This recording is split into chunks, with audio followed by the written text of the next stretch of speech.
On vous parlait la semaine dernière de l'avion du Premier ministre, du ministre britannique de la Défense, dont le GPS avait été coupé. Eh bien, figurez-vous qu'aujourd'hui, on apprend que ce ministre de la Défense devait aller à Odessa, que la visite était prévue quelques jours après celle du Premier ministre grec qui avait été perturbée avec un obus tombé à 150 mètres de lui et du président Zelensky. En fait, il avait reçu des menaces directes. Et d'ailleurs, il réagit, c'est ce qu'on voit dans le Kyiv Independent. La visite prévue de Chaps à Odessa a été annulée après que des responsables du renseignement britannique ont déclaré que Moscou était au courant de ses projets de voyage. Lui, il réagit après dans le Sunday Times. Il dit « Poutine se montre imprudent, impitoyable, négligent. Le fait qu'il ait failli assassiner 2 dirigeants occidentaux, peu importe que cela soit délibéré ou accidentel, que diable fait-il? Et pourquoi diable l'Occident lui permettrait-il de faire ce genre de choses ?» C'est vrai qu'on se demande dans quelle mesure il devrait y avoir des réactions. D'autant, Nivine, et là je me tourne vers vous, que les civils européens sont aussi menacés, toujours avec l'arme du brouillage. Expliquez-nous de quoi il s'agit.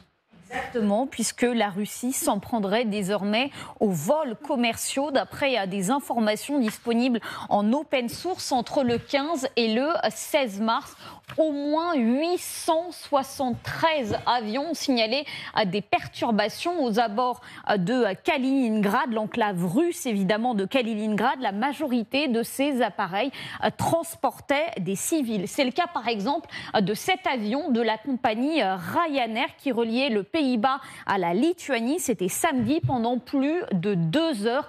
Son signal GPS a été brouillé alors qu'il arrivait et qu'il repartait de Vilnius, avec à son bord évidemment des touristes. Des incidents comme celui-ci, eh bien, ils se sont multipliés ces dernières semaines. Au-dessus des pays baltes, les experts ont identifié 2 types de perturbations. D'abord, le brouillage GPS classique, mais également ce que l'on appelle l'usurpation d'identité GPS ou le spoofing. Alors, les avions qui en sont victimes reçoivent des signaux GPS erronés, leur faisant croire qu'ils volent à des kilomètres de là, avec des horaires qui peuvent également être différents. Certains appareils subissent également un blackout total, y compris des systèmes de navigation de secours. Pour l'instant, aucune solution n'a été trouvée à ce phénomène qui évidemment inquiète de plus en plus. Ces interférences, ces 2 types d'interférences, elles sont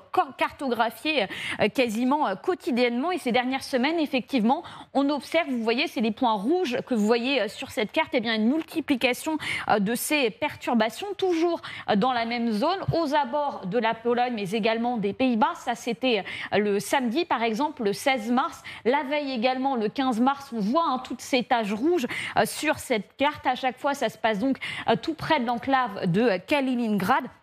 Les experts ont notamment recensé des niveaux de brouillage exceptionnels. Entre le 25 et le 27 décembre dernier, 2 tiers de la Pologne et la Suède ont été affectés par ces brouillages.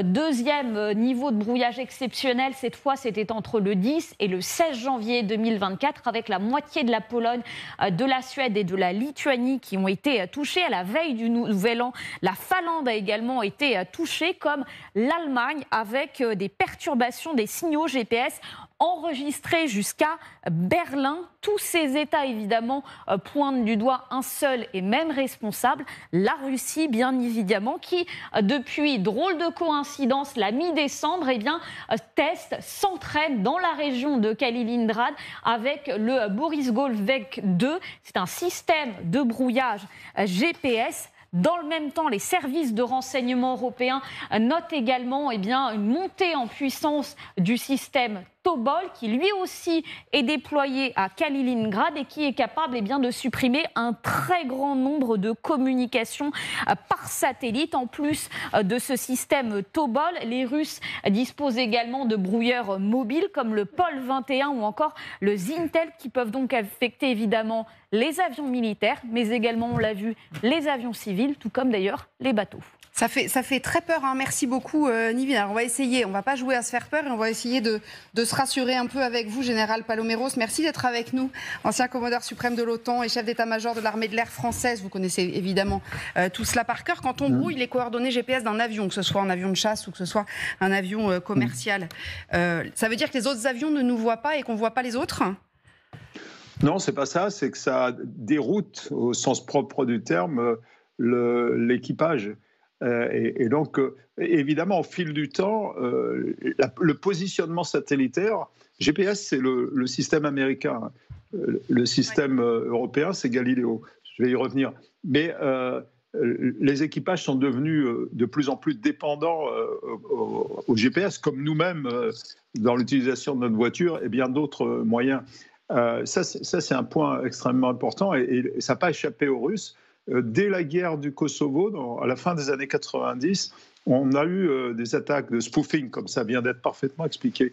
Et on a vu des dérives du GPS. À l'époque, on n'avait pas encore l'accès à Galileo. Et c'est ça qui nous a poussé, les armées européennes en particulier, à demander que Galileo soit équipé également d'un système de précision. Le système européen qui, au départ, n'avait pas été prévu vraiment pour les outils de défense. Et ce qui fait qu'aujourd'hui, on a des plateformes qui sont équipées des deux systèmes. Donc ça lève quand même un doute. Je ne dis pas que les Russes ne sont pas capables d'essayer de brouiller Galileo, mais c'est plus compliqué quand même de brouiller deux systèmes à la fois qu'un seul. Un autre élément, c'est que sur les systèmes d'armes, et on pense par exemple aux missiles de croisière, à tout ce qui touche aux attaques par exemple, on a développé évidemment des moyens de précision de navigation autonome, parce qu'on sait parfaitement que le GPS peut être brouillé, que ce soit en vol ou au dernier instant, au moment d'atteindre la cible. Et les Russes ont gardé, contrairement, je dirais, à nous, cet effort dans la guerre électronique. Ils ont toujours été très, très bons dans la guerre électronique. Et nous, aujourd'hui, on se rend compte combien la guerre électronique est importante. Il n'y a pas que le cyber, les attaques cyber, il y a la guerre électronique, c'est un ensemble. Et donc, voilà, ça, c'est une démonstration parfaite. Et c'est très difficile de limiter, si vous voulez, la dimension et l'impact de ce brouillage. Une fois qu'il est créé, il touche toutes les plateformes qui volent dans un certain rayon d'action. Alors ça fait évidemment très peur, Général Paloméros, parce que nous, on imagine des avions commerciaux, il y en a des milliers et des milliers qui volent dans le ciel européen tous les jours. Est-ce qu'on pourrait imaginer, alors on a bien compris le rôle de Galileo là-dedans, mais une collision entre deux appareils, par exemple, ça serait possible, par exemple ? Alors, les avions de ligne, ils ont leur système GPS et ils ont aussi la connexion au système de contrôle aérien. Ouais. Du moins, dans les espaces qui sont contrôlés. Tous les espaces ne sont pas contrôlés. Donc, ça ne peut qu'attirer l'attention des équipages qui ne sont pas forcément formés à ça, parce que dans le monde civil, c'est pas naturel. De bien utiliser de multiples moyens. Et ils ont tous les moyens quand même de vérifier leur position au-delà du GPS, heureusement. On pense en particulier à la navigation inertielle qui est complètement indépendante, qu'on a un tout petit peu oublié. Vous savez, chercher l'indépendance d'une manière, ne serait-ce qu'en secours, c'est extrêmement important. Ouais, c'est ce qu'on apprend à nos pilotes. Dans l'armée de l'air, je peux vous dire que c'est une appréhension. De temps en temps, on leur coupe le GPS, on prend la carte et on leur dit maintenant débrouille-toi avec la carte parce que le jour où tout marche pas, la carte, elle sera fidèle. Ouais, mais ça c'est hyper intéressant et c'est vrai que c'est des sujets qu'on aborde souvent ici. On l'avait dit notamment avec Gaza, avec les systèmes ultra sophistiqués de Tsahal qui se sont fait dépasser en fait. Voilà, une chose quand même, ça on fait ce fameux brouilleur dont nous parlait Nivine tout à l'heure, c'est quand même une cible de choix pour les Ukrainiens là. C'est pas possible de le brouiller, de le neutraliser ce brouilleur. Ben, c'est un des Taper problèmes. Sur Kaliningrad, c'est possible. Oui, mais c'est un des problèmes qu'ils ont, les Ukrainiens, depuis un certain temps avec les Russes. C'est ce que disent les services occidentaux. C'est-à-dire que les Russes, pour l'instant, sont meilleurs que les Ukrainiens et les Occidentaux dans ce domaine-là. Donc, évidemment, tout est fait pour rattraper le retard et réussir même à devenir meilleurs que les Russes.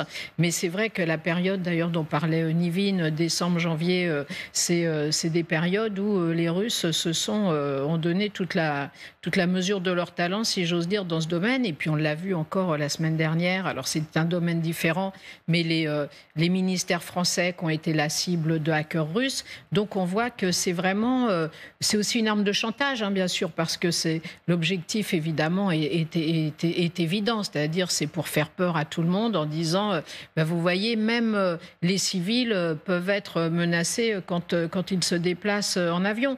Donc, ça fait partie de la guerre totale que les Russes ont lancé contre l'Occident, contre l'OTAN, en disant que bien sûr c'est nous qui les avons attaqués les premiers, mais c'est pour bien faire comprendre que à tous les niveaux. De toute manière, maintenant, il n'y a plus vraiment de règles du jeu.